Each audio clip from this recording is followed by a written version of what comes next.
Welcome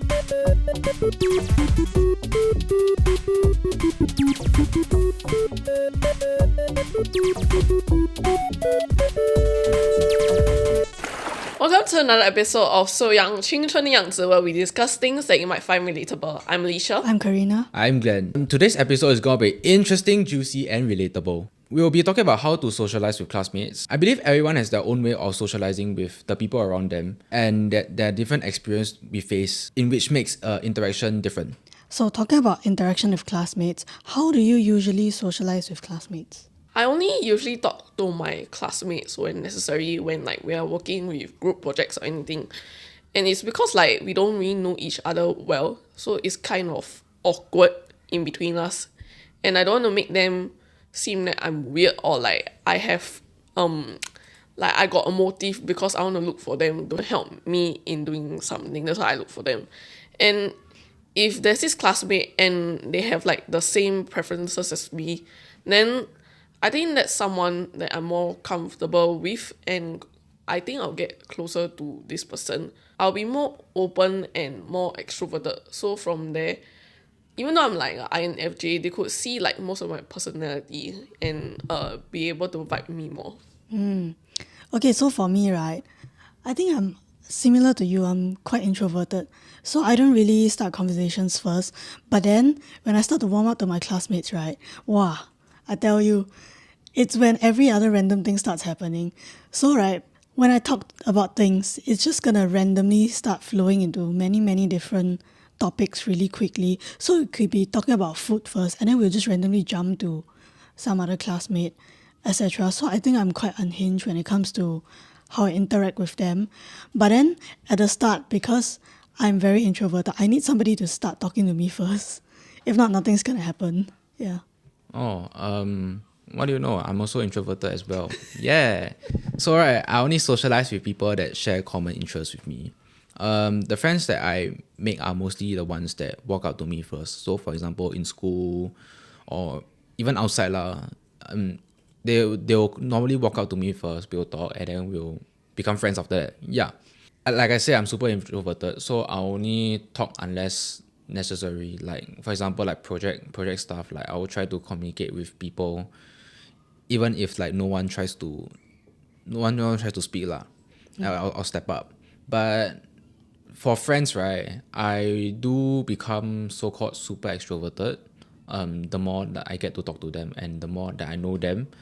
But in reality, it's just me being open to this group of people as well lah. Yeah. Mm-hmm. Okay, so after getting closer to classmates, right, do you think it is possible to become close or best friends with them? No.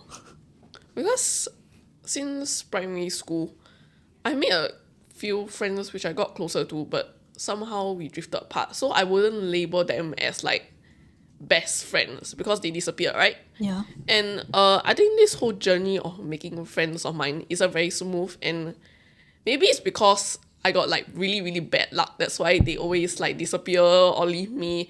And there's this friend, right? I was really close to her. Then all of a sudden, she just disappeared.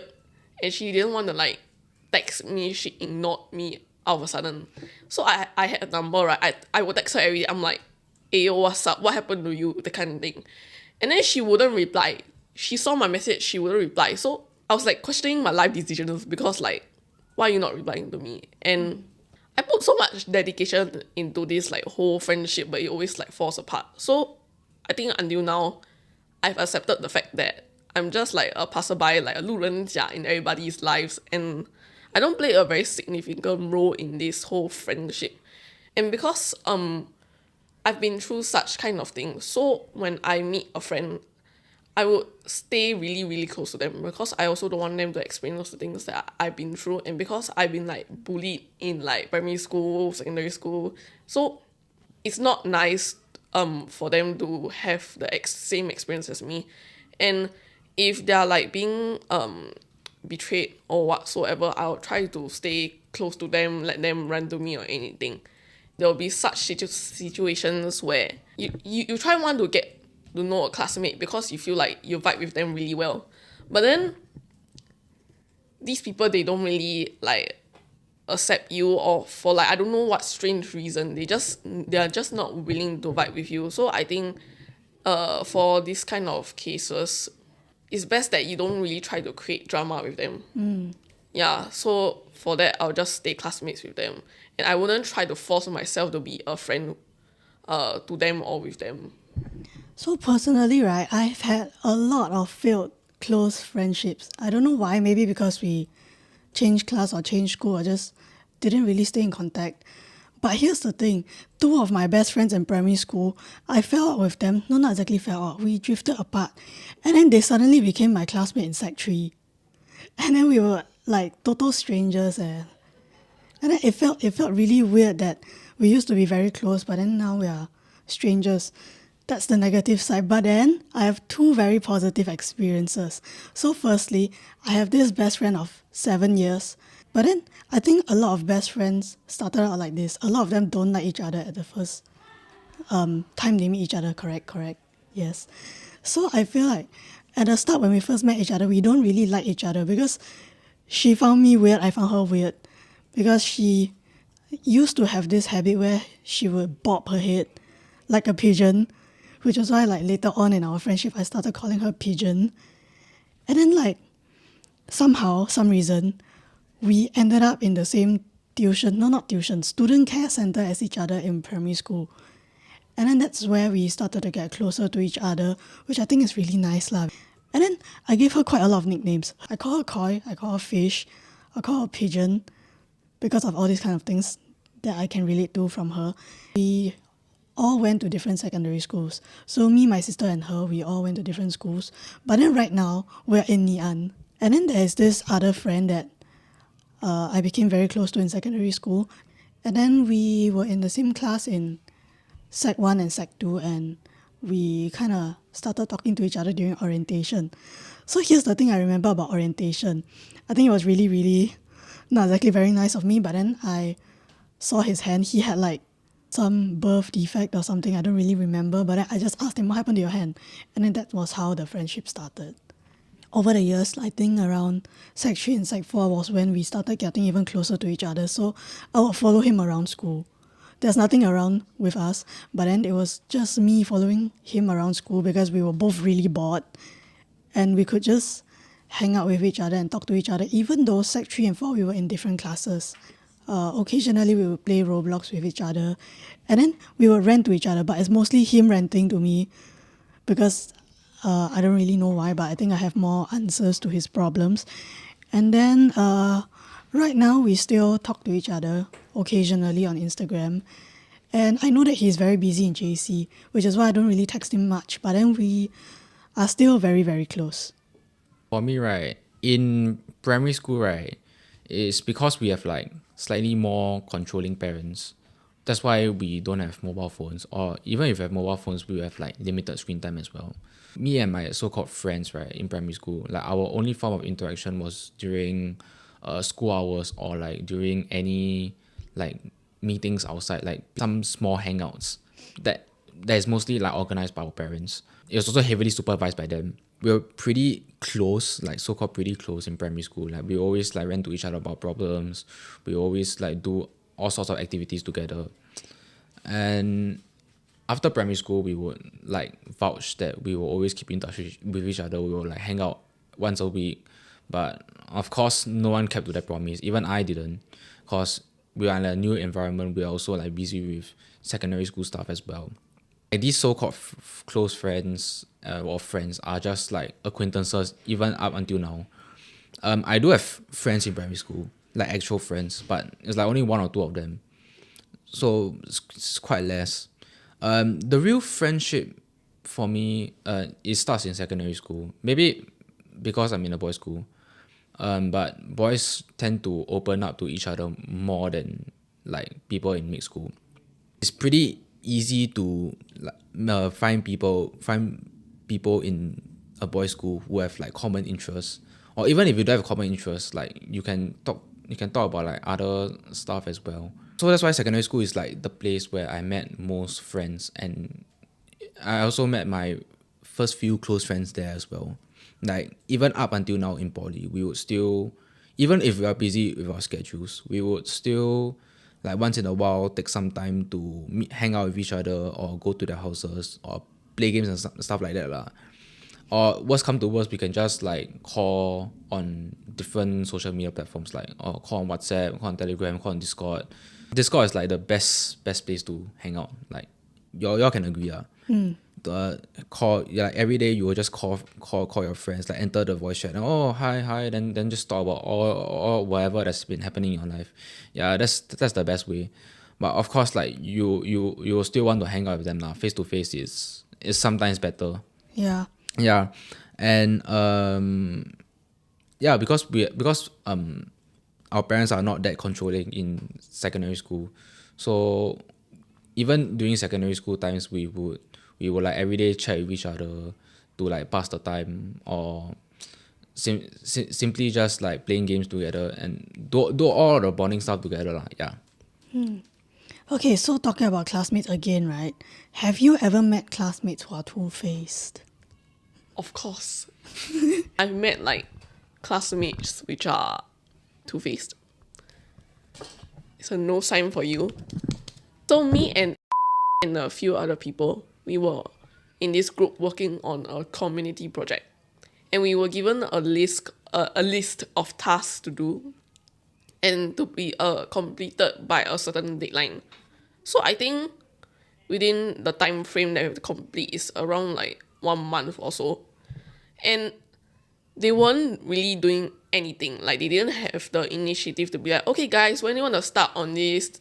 But they just didn't. They just stayed quiet throughout the whole thing and acted like as if they were dead. So I always had to plan things out for them. So I was reading through a document that was given to us, and then I labeled like who is doing what kind of role and what kind of things that they should research for and what kind of data they should gather so that I could put it all in one document and rearrange them accordingly before I submit it to the person in charge.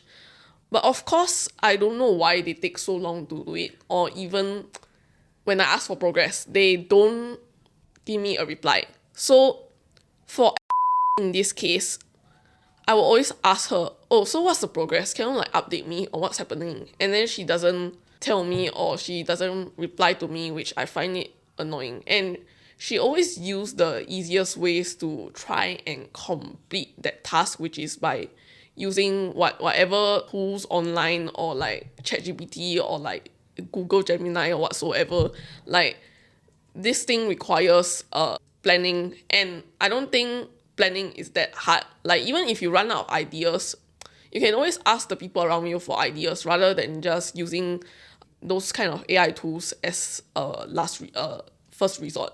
And she will go around telling people like, oh yeah, I'm forcing her to do the work, and she says I have that attitude. But the thing is that if you were more 积极 in doing the work, I wouldn't have to keep chasing after you and asking you for the progress. And it's like I plan everything out for everyone, and I also take a lot of time to do it because I want to know like which parts are possible for like each member to do and which parts they are suitable for. And it's like, for example, if you go to like IKEA, right, and you buy like a bookshelf, then the person comes to you and be like, oh yeah, sorry, I don't know how to build the bookshelf, but the instruction booklet is there and you tell me you don't know how to do. Like, it's a very obvious answer, but they still can't do it. It's really frustrating for me. And she also acts like she got do something, but she's not doing anything. Yeah. So for that, I'll give you F for effort. Please. Okay, so for me, right, I think I have met two-faced classmates, but I cannot exactly be sure because of this experience. So before getting to know this classmate, right, I actually wanted to be friends with them because they seem like a very nice person. But then after getting to know them, they are indeed very nice, but then there are a lot of secrets and excuses given when we are supposed to do things. Like example, hang out or maybe do assignments and stuff like that. So I think that this person may have some other motive of being friends, or maybe just totally doesn't want to be friends but is not saying. So in my definition, I think this is two-faced, but in some other people's definition, maybe not, which is why I cannot exactly be sure. So I'm going to raise up this to yes and no, because I'm not sure. So what about you? Oh, Mia. Of course God. Of course God. Yeah. It was more of like during primary school. Primary school, there are quite a few two-faced classmates. So I'll just give an example of one. So this person, right, she tries to be like the righteous person. She tries to be the hero in front of all the teachers. So she will like act like a model student, just to get like validation from the teachers. But then, like in front of her classmates, right, she'll act like very mean. She'll do a lot of like messed up stuff like in front of them. Like what are the messed up stuff? An example of messed up stuff would be like purposely sabotaging someone's work. You know what I mean? So there was one time, cause I was a desk mate for like one term, and I was sucking a min in class. Which Yes. you know you're obviously not supposed to do lah. Huh? Yeah, I was obviously not supposed to do lah, but like it's only just a min, bro. Like relax. And yes, she noticed my mouth movement, so she assumed that I was eating sweet or sucking min, Well, which the she thing was is that right. She was in class. Why would she notice your mouth movement? You're supposed Yeah, to listen exactly. to a teacher, right? Like, Exactly. what are you doing? You're not paying Exactly. attention. Exactly. Attention seeker, but not paying attention. Exactly. Okay. So I was listening to teacher, bro. I wouldn't even look at her cause like I had to copy notes down also. Then she was like, oh, I'm gonna tell the teacher. She also continues saying like, oh, if you give me one of your min or sweet, then I will not tell the teacher. Obviously I gave her right. Like I want to avoid like confrontation and like further problems. And no, this did not work. She continued to tell the teacher anyways, and she accused me of bribery. And back then, like I didn't even know what bribery meant. So when the teacher was scolding me about it, I was like, "Huh, teacher, what are you talking about, sia?" After this incident, like I stopped talking to her. In secondary school, cause it's a boys' school, right? I have never met any two-faced classmates. Wow. Yes, I thought there would be a lot more. no. For boys' school, people will be more direct with you. So if they say I don't like you, means I don't like you. They will say it in front of your face, but they will respect your opinions. They will respect whatever you do. So everything that you do, they will notice. They will give you credibility for it, and sometimes they will like work out a term with you, basically saying like, oh, you ignore him, you like stop talking to him. Even the teacher will also notice that like interactions with students. So at least everyone knows like how you're feeling, cause people in boys' school tend to speak their minds out also. Whatever curse words in their mind, they will just say it also. Okay, wait. I want to add on. I was model student in secondary school, and I definitely was not like the first person that you mentioned. If my table mate, right, he came in late for class, and then he was obviously hungry, right? I'll just sneak him like biscuit under the table and tell him to eat it quietly. And I'm obviously outing myself here, but isn't that what normally people would do? Because you wouldn't want your classmate to be hungry next to you and then be like obviously very sleepy because they're hungry and then not pay attention in class. So I would rather risk it by giving him a bit of things to eat, maybe even risk getting scolded than outing this person, because I think that maybe other people may have other reasons for doing certain kinds of things. Basically, people in my school, more straightforward. They will respect your opinion. And most of all, they won't sabotage your work. Okay, last question, right? How would you deal with such cases of maybe two-faced classmates if you had another chance? And what are some advice you would give to other youths? For me, right, if there's another chance or if there's another such case, right, I will always remain the neutral one, but I'll try to avoid these two-faced classmates as much as possible. I will always like do what I'm supposed to do. I won't go around and like threaten this classmate or like do anything to them. And be like, if you don't give me a min, I'm gonna tell you the teacher. What? Okay, the one is like the one of the funniest cases possible. But just avoid confrontation and always like do the right stuff. At least when like the teacher asks you, at least you have like evidence to back it up as well. Also, if this does not work, right, then the best thing you do is to lie to them, but in a good cause. It's like, you know, in Chinese they call it 善意的谎言. Most of the time they won't even notice that you're lying, and then like as days go by, right, you have like lesser and lesser interactions with them. So that's something that you can do as well. What I'll tell other youths is, in summary, be careful in what you do so that if anything happens, right, you can always be on the safe side.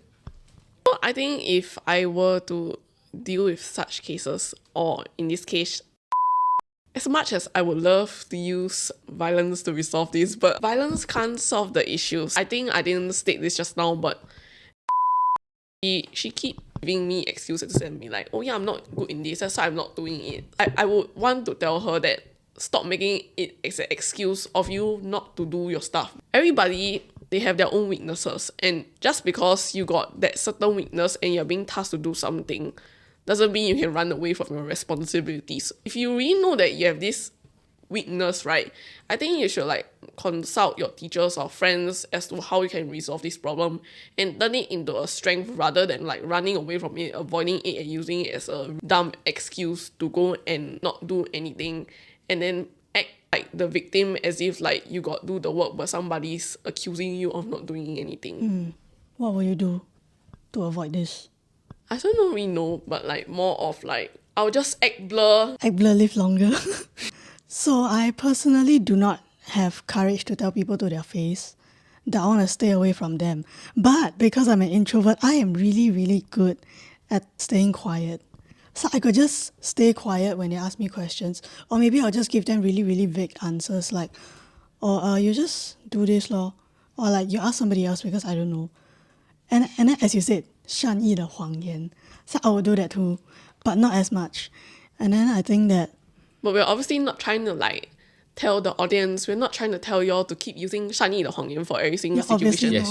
Yes, that is not right. But if possible, you can try to communicate with them. But if they're not really willing to communicate with you, then just leave it as it is. Act blur. Act blur. And then it's more of like, so as you said, act blur. So I'll say like, I don't know, or like, ask the teacher or something, even if I know, so that I could just maybe slowly drift the relationship further. Because I wouldn't just instantly cut off contact, because that's very obvious that I want to stay away from them. I would just talk less to them, maybe say hi less often in the hallways and stuff like that. Even though I'm not trying to come off as rude, but I just want to stay away from this person in the most polite way I could. I think that to avoid this kind of people is not possible. They're everywhere. So that I think that it's not possible to stay away, but just do your best. If you were ever caught in a situation like this, please do not be afraid to seek help from like trusted adults or teachers. Or if you don't trust either of them, just seek help from your friends. Seek help from your friends, but don't blindly believe everything that your friend says. Yeah, don't blindly follow. Yeah, don't blindly follow. Because they might be two-faced and then they try to like hide me. Yeah, so use a bit of everything, like adults, teachers, yourself, friends, to kind of deal with this kind of situations. Or if you can, right, try to communicate with the other party to resolve the issue. But if it doesn't work, then too bad. And then most importantly, just stay calm, stay safe, so that you can prevent a friendship war from breaking out. And with that, thank you for watching SoulYoung 青春的样子. We hope you have enjoyed it. So give us a like on our video. Subscribe to our channel. Share our vid to your friends and turn on notifications so that you won't miss our next upload. Okay, so this is the last episode that the three of us will be appearing in. But don't worry, there are still other episodes with other hosts, which you have to watch. So stay tuned for the other episodes. Bye. Bye-bye.